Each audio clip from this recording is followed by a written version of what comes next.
রমজান মাসে ৳১ দান করলে কত টাকার সওয়াব পাওয়া যায়? এটা আমি আপনাকে খাতা কলমে হিসাব করে বোঝাতে পারব না। কিন্তু আপনি যদি এটা ভেবে থাকেন যে অন্য মাসে ৳১ দান করা থেকে এই মাসে ৳১ দান করলে ৬৯ গুণ বেশি সওয়াব পাওয়া যায়। মানে ৳১ দান করলে ৳৭০ পরিমাণ সওয়াব আপনি পাবেন। তাহলে এই হাদিস দ্বারা আল্লাহর রহমতকে দাবায় রাখা হচ্ছে। কিভাবে আপনি কি জানেন? এই দেখুন, যে হাদিসটা আমাদেরকে শোনানো হয় যে ৭০ গুণ হবে। আসলে এই হাদিসটা খুবই দুর্বল। আসলে আমি যদি আপনাকে বোঝাতে যাই যে ৳১ দান করলে কত টাকা সওয়াব হবে, এটা যদি আমি কোটিতে কনভার্ট করি তাও আমার হয়তো এটা ভুল হয়ে যাবে হিসাব। কারণ এটা তার রহমত।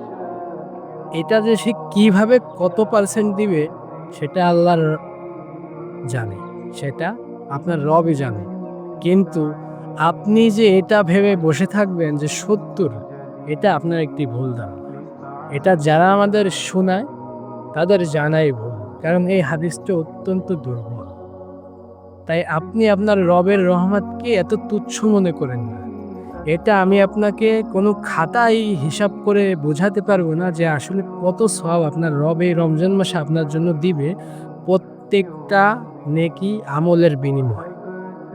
তাই সতর্ক হই। এইসব ভুলভাল বা খুবই দুর্বল যুক্তি থেকে ইসলামকে আলাদা করি।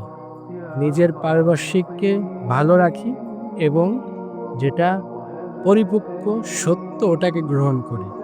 আপনার রবের যে রহমত এই রমজান মাসে আপনাকে দিবে তা আমি আপনাকে খাতা কলমে হিসাব করে বোঝাতে পারব না। এটা যারা বলে তারা আপনার আল্লাহর রহমতকে আপনার কাছে দমায় রাখে। আশা করি আপনি বুঝতে পারছেন।